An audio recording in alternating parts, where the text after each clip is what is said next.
একটা জায়গাতে ইয়ে দিবেন যে পোস্টমর্টেম কিভাবে বাইরের ডাক্তার মানে ওই যে হাতে ধরছে 10 দিন তাই ধরছে আমি তাইকে ধরতে গেছি আমি তাইকে দুইটা সাতাইতে গেছি এই জায়গা ফিরছে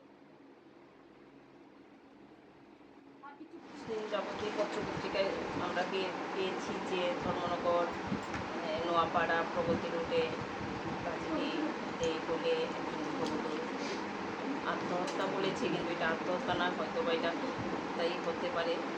সে বিষয়ে আজকে আমরা মহিলা কমিশনের থেকে এখানে আসা, এখানে এসে যা দেখলাম যে কাজলের মা বাবা অসুস্থ, আর যে ঘটনাগুলি শুনেছি, তো ওই ঘটনা শোনার পরে তো আমি অন্তত মহিলা কমিশন থেকে আমরা এটি আমাদের প্রচেষ্টা থাকবে যে আসামি যেন উপযুক্ত শাস্তি পায়।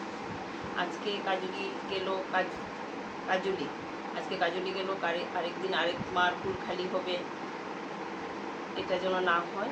মহিলা কমিশন সর্বদাই প্রচেষ্টায় আছে ন্যায়ের পথে চলা। আর বিগত দিনও ধর্মনগরের যে কিছু কিছু সেবিকা বা সেবক আছে তারা প্রতিনিয়তই নির্যাতিতার পাশে ছিল, আছে, ন্যায় দিয়েছে।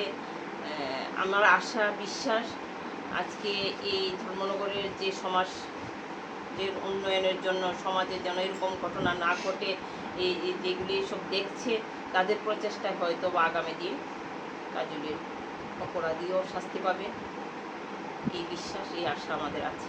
মহিলা কমিশন থেকে আপনাদের মানে কি আমাদের পদক্ষেপ একদম চূড়ান্ত, যে জায়গায় যাওয়া দরকার, যেখানে গেলে আসামি উপযুক্ত শাস্তি পাবে সেদিকে আমরা লক্ষ্য রাখব, সেই বিশ্বাস আমাদের আছে। আমরা সেই বিশ্বাস নিয়েই কাজ করব। আর মহিলা কমিশনের এটাই সবচেয়ে বড়